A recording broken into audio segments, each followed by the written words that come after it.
哇，这个红萝卜种30个月，怎么才长这么一点呢？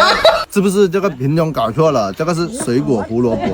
傻仔嚟㗎，寬紅泥種紅蘿蔔，永遠種唔生㗎。紅泥太酸㗎。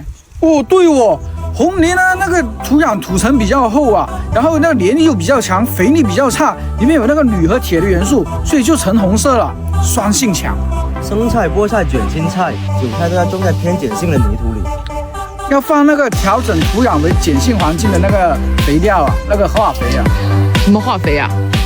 碳酸氢铵就是氨水。咁你錯木灰都得啦。屎產。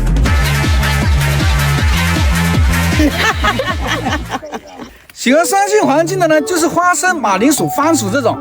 像各类型的作物要放那个硫磺粉、那个硫酸铝这些，就能够把土壤調整為酸性環境的化肥。浪費錢啊！落雨嘅時候攞隻桶等下嗰啲水，得閒淋下。咁落雨呢？淋啲醋咯。